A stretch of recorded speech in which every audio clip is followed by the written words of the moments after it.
I'm Severin Suzuki, speaking for ECHO, the Environmental Children's Organization. We're a group of 12 and 13-year-olds trying to make a difference.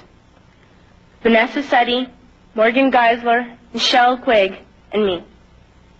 We've raised all the money to come here ourselves, to come 5,000 miles to tell you adults you must change your ways.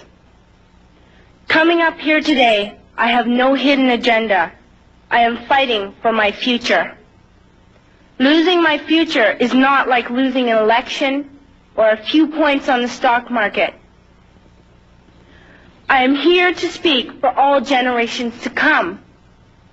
I am here to speak on behalf of the starving children around the world whose cries go unheard. I am here to speak for the countless animals dying across this planet because they have nowhere left to go. I am afraid to go out in the sun now because of the holes in our ozone.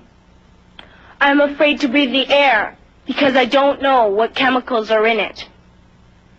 I used to go fishing in Vancouver, my home, with my dad, until just a few years ago we found the fish full of cancers. And now we hear of animals and plants going extinct every day, vanishing forever. In my life, I have dreamt of seeing the great herds of wild animals, jungles and rainforests full of birds and butterflies. But now I wonder if they will even exist for my children to see. Did you have to worry of these things when you were my age? All this is happening before our eyes, and yet we act as if we have all the time we want and all the solutions. I'm only a child, and I don't have all the solutions. But I want you to realize, neither do you. You don't know how to fix the holes in our ozone layer. You don't know how to bring the salmon back up in a dead stream. You don't know how to bring back an animal now extinct. And you can't bring back the forest that once grew where there is now a desert. If you don't know how to fix it, please stop breaking it. Here, you may be delegates of your government, business people, organizers, reporters, or politicians, but really, your mothers and fathers, sisters and brothers, aunts and uncles, and all of you are someone's child.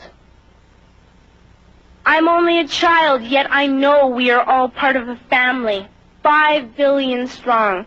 In fact, 30 million species strong. And borders and governments will never change that. I'm only a child, yet I know we are all in this together and should act as one single world towards one single goal. In my anger, I am not blind, and in my fear, I am not afraid of telling the world how I feel. In my country, we make so much waste. We buy and throw away, buy and throw away, buy and throw away, and yet northern countries will not share with the needy. Even when we have more than enough, we are afraid to share. We are afraid to let go of some of our wealth. In Canada, we live the privileged life, with plenty of food, water, and shelter. We have watches, bicycles, computers, and television sets. The list could go on for 2 days. 2 days ago, here in Brazil, we were shocked when we spent time with some children living on the streets. This is what one child told us. I wish I was rich. And if I were, I would give all the street children food, clothes, medicines, shelter, and love and affection. If a child on the streets who has nothing is willing to share, why are we who have everything still so greedy? I can't stop thinking that these are children my own age, that it makes a tremendous difference where you are born. That I could be one of those children living in the favelas of Rio. I could be a child starving in Somalia, or a victim of war in the Middle East, or a beggar in India. I am only a child, yet I know if all the money spent on war was spent on finding environmental answers, ending poverty, and finding treaties, what a wonderful place this earth would be. At school, even in kindergarten, you teach us how to behave in the world. You teach us not to fight with others, to work things out, to respect others, to clean up our mess, not to hurt other creatures, to share, not be greedy. Then why do you go out and do the things you tell us not to do? Do not forget why you are attending these conferences, who you're doing this for. We are your own children. You are deciding what kind of a world we are growing up in.